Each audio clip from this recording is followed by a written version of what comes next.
제가 다 깊잖아요. 예. 근데 간문이 너무 색깔이 나쁘고 입술도 그것이 청무라고 해서요. 딱 뾰족하단 말이에요. 내곽이 내곽. 그 친구를 자꾸 이렇게 내밀고 있어요. 양쪽이. 한눈에 다 들어가요. 보는 순간에 1초가 안 걸리는 거예요. 미혼 여성인 김양이 쌍꺼풀 수술을 하기로 결정했던 건 아름답게 보이기 위해서가 아니었습니다. 김양은 한 관상가로부터 눈 모양 때문에 본처가 될 수 없다는 말을 들었던 것입니다. 미혼 여성이 결혼을 뭐 거의 앞둔 그런 여성이었어요. 그런 여성이었는데 자기는 이혼하기 싫고 이혼해서 뭐 어떻게 가는 게 싫고 뭐 근데 저로서는 그냥 환자분이 그렇게 말씀하셨으니까 그런가 보다. 여기에 점 있으면 그 눈꼬리에 점 있으면 이거는 뭐 이혼할 수 뭐 아니면 뭐 남편이 바람을 피울 수 뭐 이런 얘기를 하기도 하고 이제 관상학적으로 그런 얘기 있습니다. 쌍꺼풀 수술을 받은 후에 김양의 눈 모습입니다. 김양은 의사에게 본처가 되는 쌍꺼풀 선을 설명하고 그대로 만들어 달라고 했던 것입니다. 관상 때문에 성형 수술을 결심한 또 한 명의 여성이 있습니다. 이 여성의 고민은 무엇이었을까요? 돈을 뭐 한 500만 원을 모아야 되겠다 이랬는데 하여튼 내가 모을 수 있는 한계는 100만 원밖에 안 되는 거라 거기서 모으려 하면 쓸 일 생기고 그래서 가서 물어보니까 코가 돈이 안 모이고 샌다더라고요. 결국 이 여성 역시 코 모양을 바꾸기로 결심했고 1년 전 코 중간 부분이 휘어져 내려오는 부분을 깎아내 매끄럽게 만드는 성형 수술을 받았습니다. 옛날처럼 그렇게 쪼들리는 그런 거는 없어요. 없고 또 약간의 눈먼돈도 꿈도 안 꾸던 눈먼돈도 있을 수도 있고 좀 그런 경우가 있었어요. 좀 많았어요. 그러니까 나는 잘 됐다고 생각하는 편이고 또 코가 재물운하고 확실히 상관이 있다고 믿어요. 비록 성형 수술은 받지 않았지만 잘 풀리지 않는 운세가 관상과 관련이 있다고 믿는 사람들은 더 많을 것입니다. 40이 넘어 직장을 그만두고 이 일 저 일 전전했던 불운한 과거가 관상 때문이었다고 믿고 있는 이 씨. 40대 초반부터 뭐 완전히 그냥 뭐 하는 그런 직장도 그만둬 버리고 뭘 하려해도 안 돼요. 좌우지간 그래 하여튼 무슨 일을 하려해도 잘 안 되고 엄두도 안 나고 그렇더라고요. 그거는 이제 뭐 제가 코가 틀어졌다 그보다 좀 운명이겠지. 하는 일마다 잘 되지 않는 게 코 모양 때문이라는 말에 이 씨는 성형을 결심했다고 합니다. 뭐 제가 뭐 지금 무슨 뭐 결혼할 일이 있습니까? 어디 뭐 선보러 갈 일이 있습니까? 그 운명 때문에 제가 하도 못 사니까 뭐 여기라도 그러면 낫지 않겠나 싶어 사실 간 거지요. 결정적인 거는 이제 요 뭐 운명을 바꾸기 위해서 성형외과 수술 생기고. 코 모양을 바꾼 후 이 씨의 생활은 어떻게 변했을까요? 성형수술 덕분이라 생각하는데 관상을 못 쳤기 때문에. 저로서는 그렇게 생각할 수밖에 없는 거죠. 왜냐하면요. 전에 그렇게 한 10여 년 동안 뭔가 내리막길을 쫙 걸어가던 것이 서서히 오르막길 올라오니까 좀 사기가 조금 IMF 시대를 이렇게 해도 조금 덜 타고 하니까 그 덕분이 아닌가 이렇게 생각하죠. 성형 수술 후에 시작한 기원이 불황에도 불구하고 안정세를 유지하고 있는 것이 다 성형 수술 덕분이라는 것이 이 씨의 주장입니다.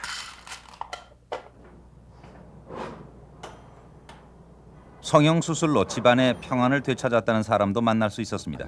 이성태 씨, 환갑을 넘긴 그가 성형 수술을 할 수밖에 없었던 사연은 이 나이에 성형한다는 건 내가 미를 찾게 하는 게 아니거든요. 예. 안 그렇습니까? 이 나이에 뭐 내가 무슨 놈의 성형을 한다면 말입니까? 안 그래요? 예. 그래서 자식이 좋다 하니까 한 거지. 수술하면 자식들이 좋아진다. 예. 그럼 그럼 내가 그 말을 믿으셨어요? 믿었죠. 믿었기 때문에 한 거지.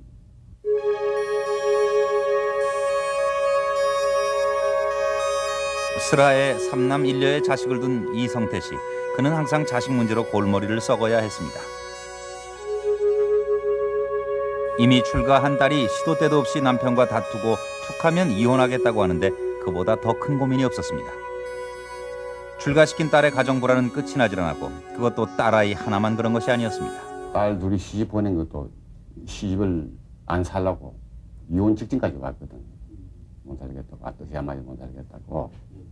그러니까 막 한 달에 막 거의 3분의 2는 우리 집에 와가 있었을 겁니다. 둘이가 다 아들과 다 우리가 와 있으니까 부모로서는 그 이상 더 큰 걱정, 큰 고민이 없는 게라.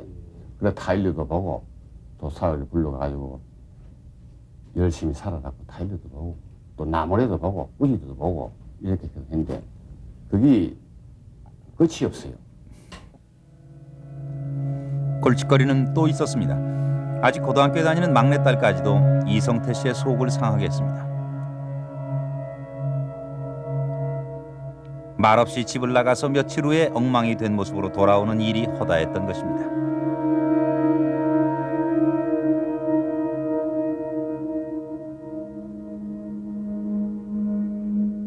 뭐 우리 집 사람하고 둘이는 뭐 밤낮 거의 걱정이지요. 그래 저 철학관에 가가지고 이 그 사유도 봐보고 또 난 이 참 나이는 뭐 그래도 뭐 이래 푸닥거리 한다더니 뭐 이런 걸 참 싫어하거든요. 점하는 게 이런 거 참 싫어하는 성격이거든요. 답답하게 그 해집디다. 난주는 막 만성이 돼가지고 예. 막 팔자 소관이니까 막 될 때를 안 되겠나 하는 막 포기를 해봤어요. 어떤 방법으로도 효과를 볼 수 없어 낙심하던 이성태 씨는 관상을 잘 본다는 한 성형외과 의사의 소문을 듣게 됩니다.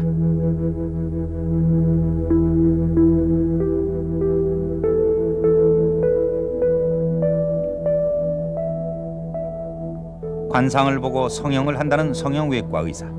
이성태 씨는 그의 권고를 받아들여 눈 밑주름을 제거하게 됩니다.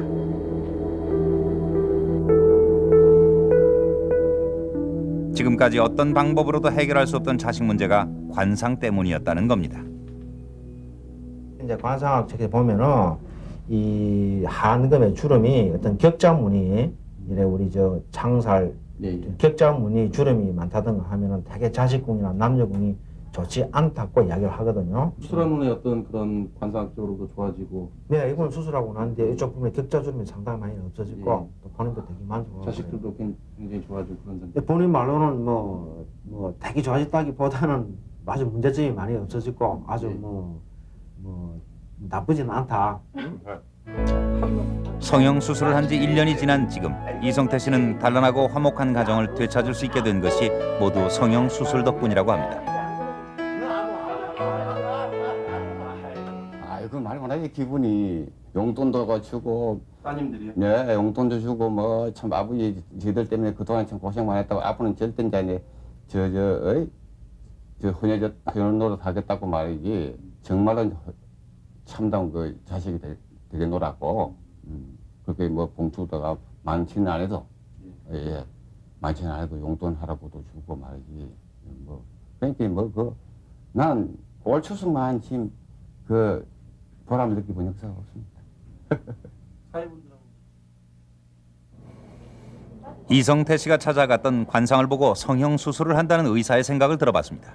얼굴에서 느끼는 상을 갖다가 임프레션을 갖다 우리가 관상이라 하는데 사실은 얼굴이 상당히 중요하기는 중요하지만은 우리가 얼굴 외에도 딴 데서도 상당히 어떤 상을 느낄 수가 있거든요. 그래서 얼굴을 고침으로 해가지고 자기 운명을 100% 바꾼다. 사실 그거는 좀 제가 성형외과를 하고 있으면서 이런 말을 하면은 좀 안 되는 말이겠지만은 일단은 성형수술을 해가지고 얼굴 모양이 바뀐다 하면 항상 그 주 원동력이 내한테 자신감을 부여함으로 해가지고 내 운명이 개척된다 이렇게 생각을 하시면 좋을 것 같고. 성형외과 의사 이정윤 씨. 그는 성형 수술을 하기 전 반드시 관상부터 봐주고 있었습니다. 성형외과 의사 이정윤 씨가 성형 수술할 때 기준이 되는 것, 그것은 바로 관상입니다. 역시 이런 경우도 보면은 요 눈에 해당되는 부분 글자가 뭐 비교를 형편없이 약하죠, 그죠? 그래서 이런 분들 역시 눈 수술을 하기를 원하고 또 내가 비교 분석을 해보니까 눈 수술 해주는 게 좋겠다. 이정윤 씨는 관상을 보기 전에 사주부터 뽑습니다. 사주를 보면 음양오행, 목화, 토금수 가운데 어떤 기운이 약한지를 알 수 있고 그에 해당하는 얼굴 부분을 살펴본다는 것입니다. 사주와 관상을 토대로 문제가 있는 부분을 고치면 그 사람의 고민이 해결된다는 것입니다. 이제 우리 얼굴에 보면은 그 코를 갖다가 이 원래 코라는 게 이 동양 철학에서 보면은 기능상으로는 이 폐하고 연결되어 있기 때문에 금이라고 보고 외형상으로는 흑토라 봅니다. 또 이제 얼굴 모양으로는 제일 중앙에 있기 때문에 토라고 보는데 이 코가 낮아서 우리 병원에 오는 환자들은 관상학적으로 보면은 토가 약할 것이다라는 전제하에 그분들의 사주를 이제 쭉 뽑아가지고 통계 조사를 해보니까 역시 한 80%에서 90% 정도 역시 그 사주에서도 토도 약했고 관상학에서도 토도 약했고 그래서 두 개 일치하는 게 있어서 이 정도 통계학적인 의미가 있으면은 조금 응용을 해도 되지 않겠느냐 하는 그런 생각을 가졌습니다. 그렇다면 여기서 관상으로 어떤 운명을 얼마나 알 수 있을지 알아보기로 했습니다. 관상으로 볼 수 있는 게 첫째 갈록궁 그 관리 출세 유무를 볼 수 있고 그다음에 복덕유 지혜와 복이 유무도 볼 수 있고 또 그다음에 형제궁도 볼 수 있고 그다음에 부부궁도 좋다 나쁘다 볼 수 있고 재물에 크고 적 알 수 있고 또 장수 단명을 가릴 수 있고 몇 세 질병도 짐작하지만은 우선 단명이냐 장수냐를 안다는 말이에요. 예. 건강을 약하게 타고났다. 예. 그래서 대개 한도가 어디까지일 것이다. 관상가들은 관상으로 알 수 있는 것 가운데 질병에 대한 예견을 특히 강조했습니다. 우리는 여기서 한 가지 실험을 해보기로 했습니다. 평소에 그런 가족분들이 대부분 다 좀 술을 즐겨 하시는 그런 분. 네, 할아버지께서 지금 여든이 넘으셨는데 아직도 하루에 소주 한 병 정도를 드시거든요. 그러면 일주일에 몇 차례 거의 매일같이 드시는 건가요? 매일 아침 식사 때나 저녁 식사 때 한 반 병씩 해서 하루에 한 병 정도를 드셔요. 그 할아버지의 자식들이 있을 거 아니에요? 그분들은 어떻습니까?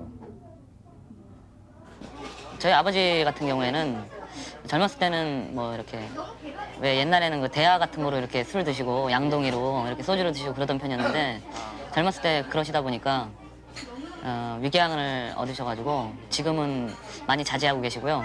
가족분들 중에 한 분이 얼마 전에 알코올 중독이다 보니까 간경화가 돼가지고 얼마 전에 돌아가셨습니다. 본인의 주량은 어느 정도까지 되세요?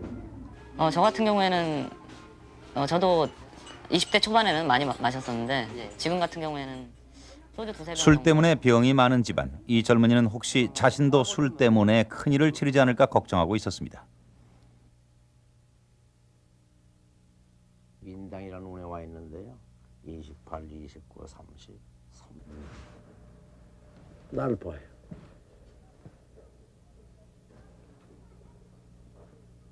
눈 동자에 말이에요. 검은 동자에 그 전기가 좀 깊지를 못해요. 또 귀가 좀 약해요. 귀는 또 신장을 의미하는 거예요. 콩팥. 그쪽에 호르몬 분비가 좀 약한 편이에요. 간 기능은 강한데 간을 먹여 살리는 간은 먹기를 주장하는데 그 먹기를 먹여 살리는 것이 바로 신장 호르몬 물 숫자 숙이란 말이에요. 그 숙이 좀 부족한 편이에요.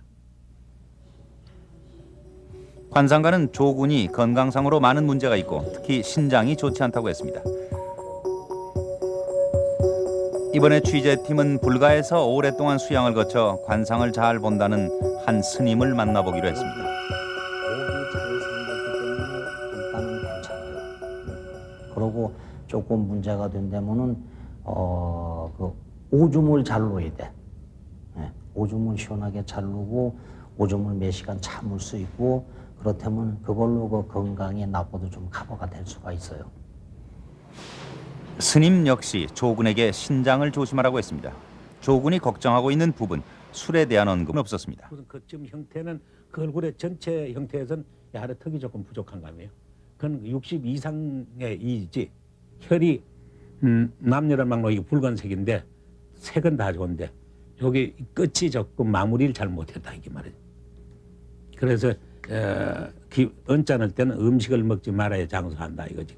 체험은 오래 못 간다. 그 전반적으로 보면은 이마도 발달되고 눈도 발달 다 됐는데 아주 턱이 조금 부족하니까 음주 술은 절대로 금한다. 폭음을 하면 단명하거나 폭설을 폭언을 하다가 남 다치거나 그런 게 이제 그 점이 이제 우려되고, 코는 위장과 연결되고 눈은 간장과 연결돼요. 눈 나쁜 사람 치고 간장이 좋은 사람이 없어요. 그 간장하고 술이 가장 나쁘잖아요. 관상가 조성호 씨는 조군이 우려하던 부분 술만큼은 절대 금물이라고 했습니다. 조군의 앞날에 예견되는 질병, 그 부분에 대해서 좀 더 자세히 알아봐야 했습니다. 취재팀은 앞으로 일어날 질병을 진단할 수 있다는 한 사람의 소재를 파악해냈습니다.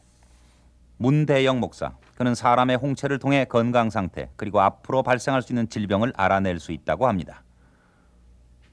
질병, 신체의 강약 부위라든지 이제 장부의 허실, 그다음에 질병뿐만 아니라 이제 어느 부위가 좀 강건하고, 어느 부위는 상대적으로 굉장히 약하다, 이런 거 알 수 있고요.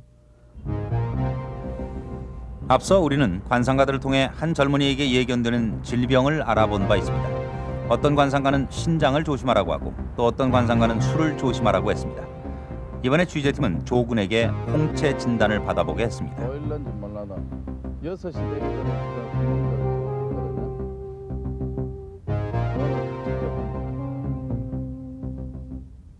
그 외에 좀 아랫배가 뭐 하복부, 하복부가 좀 약하면서 산뜻한 체질을 가지고 있어요. 약주 술 많이 하십니까?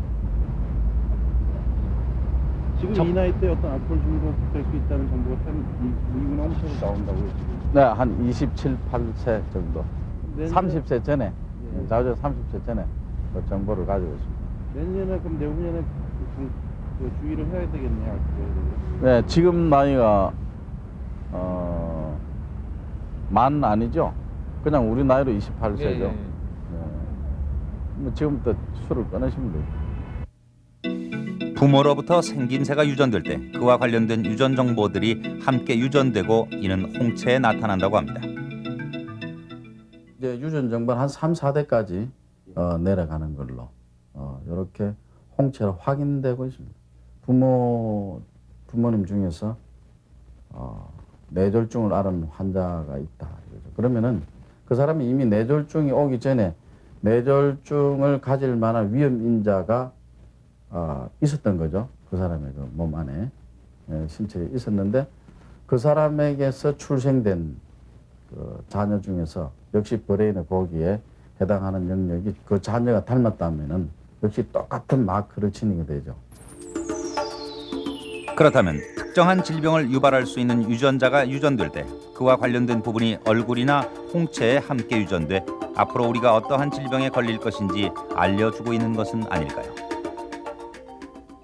많은 사람들이 겉보기는 멀쩡해도 다 한두 가지씩의 어떤 유전적인 결함을 갖고 있다고 볼 수 있어요. 그런 점에서 함부로 사람들이 자기가 정상이라고 생각하는 것이 잘못이다 이 말이에요. Y 염색체라고 하는 것은 일반적으로 이제 그러니까 남자에만 있는 것이며 일반적으로 남자의 어떤 특성에 관련된 것이 유전자가 있으리라고 추측을 하고 있습니다. 그런데 어떠한 그 염색체의 그 질환에는 XYY라고 하는 것이 있습니다. 근데 어떻게 보면은 Y가 하나 더 있으니까 소위 슈퍼 메일, 그러니까 남성으로서 아주 굉장히 남성적인 그러한 것이라고 생각할 수 있는데 약간은 그 경향과 비슷해서 아주 반사회적인 성격을 갖고 그리고 또 폭력적인 경향이 있는 사람들, 그래서 그 교도소에 있는 그러한 사람들 중에 그 아주 폭력적인 사람들의 염색체 검사를 하면은 XYY인 경우들이 있습니다. 그래서 이런 것들을 통해서 우리가 볼 적에는 분명히 유전자와 어떤 성향과 외모 이런 것도 다 관계가 있다는 거예요. 남편과 한 집에서 살면서 6년 동안 각방을 써왔다는 오 씨. 지금은 남편과 갈라선 오 씨는 지금까지 너무나 외로운 생활을 해왔다고 합니다. 갈매기 눈을 가진 사람은 거의 외갈매기예요. 보통 홀로 다닐 수가 있어요. 갈매기. 그 눈을 보면은 그 고독한 게 역력 보인다 이게요. 저분 눈이 갈매기 눈이란 말이에요. 그렇죠. 새 눈이다 쉽게 말하면. 예, 크게 따지면 여성답지만은 고독 있는 비둘기 눈이라면은 고독하지 않잖아요. 상근이 끊어졌기 때문에 상근이 41에서 40에서 41, 42까지가 이게 아까도 조금 건강에 안 좋다고 했는데 끊어지는데 그런 데는 슬픔이 온다는 겁니다. 부부궁에 이게 끊어지니까 음이란 건 이게 남편궁이에요. 끝이 길어야 있어야 될 운이 붕거렸다. 음이궁이 없어졌다 이 말이죠. 그러니까 이견들은 마음고생에 먼 훗날 아들 덕은 몰라니 몰라 남편 덕 보기는 어렵다. 눈끝이 끊어져 남편 궁이 좋지 않아 남편 복이 없다는 얘기입니다. 문사의 상인데 좀 이따 얘기 드릴게요. 한문이 암참해서 한문이 죽었단 말이에요. 부부궁에 고신기가 있어요. 고신격. 고신격이라는 상이에요. 남편궁이 외롭단 말이에요. 옛날 같으면 뭐 일부 종사를 못한다. 일부 난종이요. 뭐 그런 상이에요. 신기원 씨는 이 여성의 생김새를 한눈에 보고 고신격이라고 했습니다. 결혼한다고 하더라도 해로할 수 없는 외로운 상이라는 것입니다. 그 이제 고신격은 다 그래요. 남편궁이 참 좋지 않아요. 이마가 이렇게 좋은데도 그래요. 이마가 남편이요, 코가 남편이요. 그런데 이 간문이 너무 함골되고 암참해서 기색이 나빠서 그래요. 지금은 아니에요. 지금은 아니에요. 네, 그렇죠. 지금 그냥 알고 지내는 게 좋죠, 그냥. 좀 더 운이 열릴 때 만나야 오래가지. 그래서 좋은 시기를 찾는 거예요. 봄에 씨를, 봄에 뿌릴 씨, 봄, 가을에 씨를 뿌리잖아요. 봄에 뿌릴 씨를 가을에 뿌려도 안 되고, 또 가을 늦게 뿌려야 할 씨를 봄에 일찍 뿌려도 안 되는 거예요. 그래서 만사는 때가 있어요. 신기원 씨는 눈과 코의 생김새 때문에 남편 운이 없었다고 합니다. 이번에는 불가의 대주 스님 얘기를 들어봤습니다. 스님네들이 보는 상은 좀 달라요. 흔히들 뭐 상하면 그 뭐 무슨 법 무슨 법 들었는데 그게 아니고 좀 오랜동안 이렇게 수도를 하다 보면 좀 나름대로 그런 게 있어요. 그럼 지금 이 보살님 같은 경우로 보면은 보살님 올해 몇 살이에요? 42요. 닭띠시네. 보살님처럼 이런 상을 가진 분들은 그 부부 관계가 좀 그렇습니다. 예, 그게 좀 본인이 막 원하는 대로 그렇게 흘러가질 못해요. 그런 게 있어. 그게 그 다른 데서 그 이유가 생겨난 게 아니고 보살님 자신한테서 비롯된 거라고. 그러니까 누굴 탓할 수가 없지. 취재팀이 만난 관상가들은 이 여성이 처한 상황을 어렵지 않게 알아맞혔습니다. 앞서 보신 여성의 관상은 고신격, 쉽게 말해 남편과 화합이 안 되고 결혼하더라도 해로할 수 없는 관상이라고 합니다. 10여 년 동안 결혼 생활을 어렵게 유지하다가 결국 이혼까지 해야 했던 이 여성의 운세를 관상으로 읽어낼 수 있다는 얘기입니다. 그렇다면 관상가들은 과연 얼굴에 무엇을 보고 운명을 알아내는 것인지 궁금하지 않을 수가 없습니다. 관상가들은 어떤 방법으로 관상을 보는 것인지, 또 관상의 최고 경지는 어떤 수준인지, 그 최고 경지에 이른 관상가는 과연 누구인지를 알아보기로 했습니다. 그 관상은 그 12궁론이 있습니다. 첫째 관상으로 볼 수 있는 게 첫째 갈록궁, 그 관리 출세 유무를 볼 수 있고, 그다음에 복덕유, 지혜와 복이 유무도 볼 수 있고, 또 그다음에 형제궁도 볼 수 있고, 그다음에 부부궁도 좋다 나쁘다 볼 수 있고, 재물에 크고 적 알 수 있고, 또 장수 단명을 가릴 수 있고, 또 전반적으로 볼 때에 장단점을 볼 수 있다.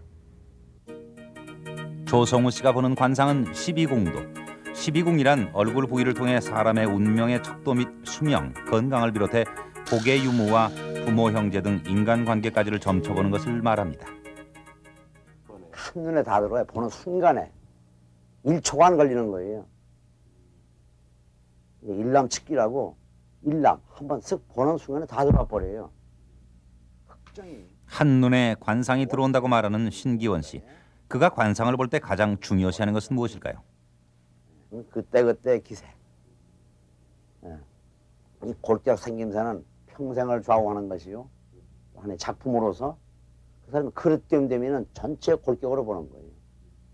그래서 일생에 무슨 큰 일을 할 것이냐, 작은 일을 할 것이냐. 그래서 대선은 골격으로 보는 거고, 그 당시에 살아가는 모든 상황은 기색으로 나타나요. 그래서 상서 이런 말이 있죠. 골격은 정, 일생에 연구하고, 또 기색은 정, 당시의 휴구라. 얼굴에 130개 혈과 깊은 관련이 있다는 철색. 그러나 철색이 절대적인 기준이 될 수는 없다는 의견도 있습니다. 40이면 40 먹은 사람 눈이 있고 3살 먹은 3살 먹은 애, 또 70 먹은 노인은 70 먹은 또 노안, 그게 맞아야 돼. 그게 안 맞고 가상에서 이 10몇 살밖에 안 된 애가 눈에 찰색이 무슨 어른처럼 느껴진다든가, 그러면 부모들은 그걸 좋게 여겨 애어른이라고 철이 들었다고. 그게 아니에요. 그때 그래 나이 묻는 게 바로 코는 그때 그걸 가져야 돼. 한 60이나 50 이렇게 먹은 60, 50이면 벌써 이제 중년 이렇게 들어가거든. 그런 분들이 너무 해맑은 분이 있어. 하얗고 까먹고 무슨 그런 사람은 얼른 모르는 사람들은 참 좋다고 그러는데 그게 무척 위험한 눈이야. 사람의 얼굴을 통해 우주만상의 원리를 알아낼 수 있는 경지에 이르려면 많은 수양이 필요하다고 합니다. 본래 정직한 사람이 청수지상이고 본래 원만한 사람은 후중지상이고 인이 예지 신행것이 위명지상이고 천박지상, 빈천지상, 악관지상 이런 거 흉악, 범 이런 거는 선천적으로 타고나옵니다. 중국의 고전 관인팔법에서는 사람의 얼굴을 크게 8가지로 나누고 있습니다. 엄숙하고 위엄이 서려 있는 위맹지상, 인품이 밝고 훈훈한 인상의 후중지상, 그리고 맑고 수려한 용모를 가리키는 청수지상과 도인, 승려나 기인의 풍모를 말해주는 고괴지상은 호상에 속합니다. 그러나 쓸쓸하고 추워 보이는 고한지상과 단명하거나 고독한 말년을 보낸다는 박약지상, 그리고 눈동자에 살기가 서려 있는 완악지상, 가난과 병으로 일생 고생이 그치지 않는다는 속탁지상은 4대 악상에 속합니다. 관인팔법으로 관상을 보기 위해서는 먼저 시만이 열려야 한다고 합니다. 사물을 볼 적에 눈으로 보는 경우가 있고 생각으로 보는 경우가 있어요. 생각으로. 마음으로 본다고 그러지. 그래 그 눈으로 보는 거는 잘못 보게 되면은 뭐 좀 잘못 결과가 나올 수도 있어. 응? 그런데 마음의 눈으로 볼 적엔 이거는 잘못이 안 나와요. 그렇다면 시만으로 관상을 보는 득도의 경지에 이른 관상가를 만날 수는 없을까? 취재팀은 고 문헌들을 통해 사주나 관상의 역사, 사상을 연구하는 한 역술가에게 관상의 대가들에 대해서 물어보기로 했습니다. 그 외정 시대에 그때는 그 배상처지라고 하는 분이 좀 유명했던 걸로, 그렇게 그분하고 강남올이라고 하는 사람이 있었고, 요 최근에 와가지고는 이제 우리 3공화국 때 5.16 군사혁명하기 전에 이제 그 3공의 그 주체들이 찾아가서 그 자문을 구했던 그 백운학 씨라고 하고 있는데, 그분은 이제 사람이 이렇게 손님이 이렇게 문점하러 오면은 그 손님이 얘기하기 전에 벌써 알아봤다고 그럽니다. 당신 그냥 팔아라. 자리를 옮겨야 될 사람 같으면 물어보지 않아도 벌써 옮기라고 그렇게 시켰고, 그렇다는 그 일화가 있는데, 지금 현존하고 있는 사람들 중에는 그 정도 실력 갖춘 사람은 없지 않느냐 이렇게 생각이 됩니다. 과거 자유당 때 명성을 떨쳤다는 관상가 백운학 씨. 취재팀은 변호사 용태영 씨로부터 백운학 씨에 대한 얘기를 들을 수 있었습니다. 한 사람의 운명을 바꿔놓은 것, 그것은 바로 백운학 씨의 말 한마디였습니다.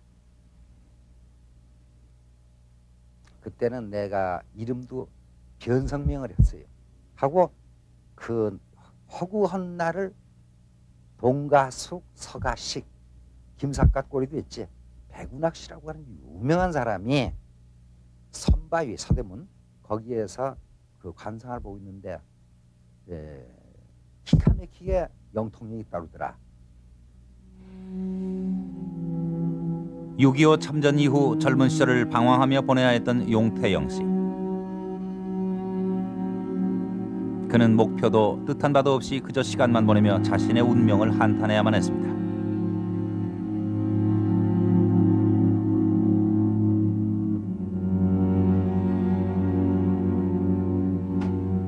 그러던 어느 날이었습니다. 당시 고시를 준비하고 있던 용태영 씨의 남동생은 하는 일 없이 시간을 보내는 형을 보다 못해 이런 말을 꺼냈다고 합니다. 뭐가 되는 게 있어야지. 아유, 짜증나 죽겠어. 형, 앞으로 어떡할 거야? 뭘 어떡하냐? 어떡하기는 뭐가 되는 게 있어야지 뭘 해보든가 말든가 하지. 형, 그 사람 한번 만나보지 그래? 누구? 그 백운학이라고. 평소 용태영 씨는 역학이나 관상을 믿는 편은 아니었지만 답답한 마음에 그저 한번 찾아가 보기로 했던 것입니다. 백운학 씨는 당시 종로구 연지동 한옥을 사무실로 사용하고 있었는데 그의 사무실은 사람들이 끊일 날이 없었습니다.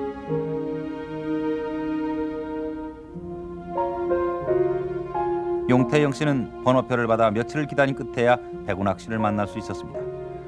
백운학 씨는 첫눈에 용태영 씨의 처지를 말하고 곧 앞날에 대해서 얘기하기 시작했습니다.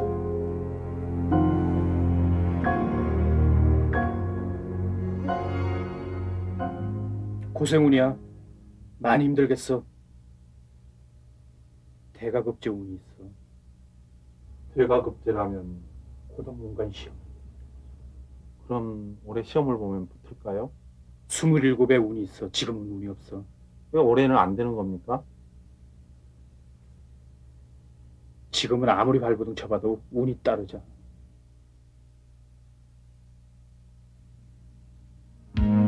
스물일곱이 되기 전에는 운이 따르지 않는다는 말에 용태영 씨는 27이 되는 해 1월 1일 아침 6시부터 공부를 시작합니다.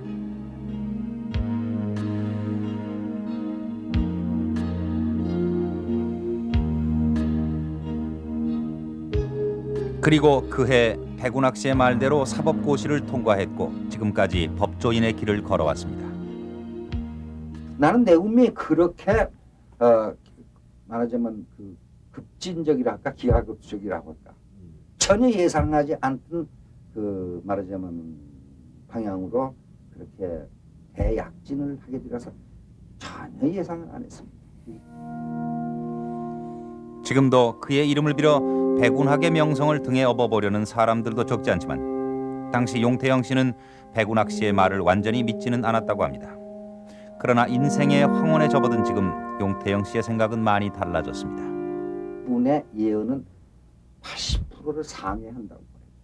내 일생을 그 지배하고 안내한 그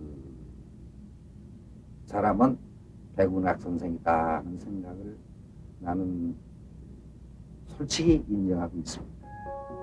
관상학은 동서양 할 것 없이 오랜 역사를 갖고 있습니다. 철학자 아리스토텔레스는 관상을 보고 제자를 뽑았다고 전해집니다. 서양 관상에 의하면 이마가 작은 사람은 변덕스럽고 눈썹이 일직선인 사람은 부드럽다. 눈을 똑바로 응시하는 사람은 무례하나 눈을 잘 깜빡이는 사람은 우유부단하다고 합니다. 그러나 관상학의 시원은 동양으로 태후 복희씨, 신농씨의 삼황오제 시절부터 시작됐을 정도로 유서가 깊습니다. 그리고 당나라, 명나라 때 이르러서 마의상법과 유장상법이 저술되니 이를 관상학의 완성으로 봅니다.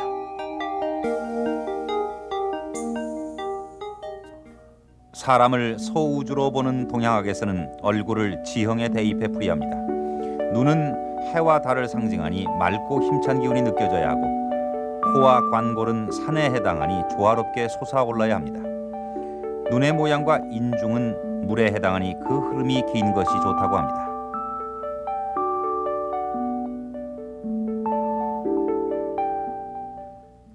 이러한 관상에 대한 기준은 시대가 바뀌어도 변함이 없는 걸까요? 관상이 자라면서 바뀝니다. 관상 자체가 나이가 들면서도 바뀌고, 그리고 관상을 보는 기준도 시대에 따라서 바뀌고, 우리나라 사람들도 지금 관상이 조선시대나 고려 때보다 많이 바뀌었다고 합니다. 그 바뀐 여러 가지 이유가 있겠지만은 생활 환경의 변화가 또 사회 환경의 변화가 커다란 이유가 되겠죠. 시대가 바뀌면서 관상을 보는 기준도 달라져왔고, 더욱 중요한 것은 사람들의 관상마저도 변화해 왔다는 겁니다. 그리고 또 한 가지 주목할 만한 사실이 있습니다. 우리 얼굴의 근육을 어떻게 쓰느냐에 따라 인상은 얼마든지 바뀔 수 있다는 겁니다.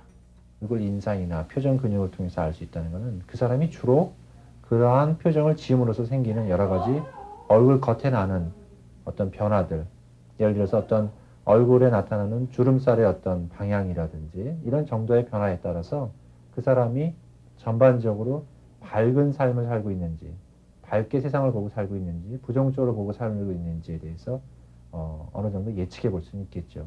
인상이 강한 분들, 예를 들어서 턱의 윤곽선이나 광대뼈가 많이 나왔다든지, 또는 이마가 좀 더 많이 누워진 형, 또는 눈썹이나 눈, 입, 코 등이 강렬하게 크다든지 어떤 특징적으로 그런 강한 인상을 주시는 분들도 얼굴 표정 중에서 웃는 데 관련된 근육들을 쓰시고, 주로 그런 쪽에 밝은 쪽의 생각과 함께 얼굴 표정을 관리하신다 그러면 전체적으로 그 강한 형의 얼굴이 아주 긍정적으로 부드럽고 보다 호감이 가는 얼굴형으로 충분히 개선될 수 있다고 생각이 됩니다.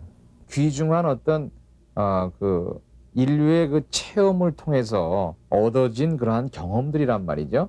그러나 그것이 서양 사람들이 소유하는 분석적인 방법으로는 바로 이것이 원인이다 이렇게 얘기하지 못하는 여러 유전자들의 어떤 그 기능이 합의되고, 또 거기에 또 몇 가지 상황에 따른 변수가 있게 되기 때문에 그 어떻게 보면 복잡한 계에서의 그 마지막 결과가 되는데, 우리가 단순하게 그 원인을 대응시키지 못한다고 하더라도 그것을 갖다가 그 단순하게 원인이 되지 않는다고 그러한 것들이 다 미신적이다 이렇게 얘기할 수는 없는 것이 아닌가.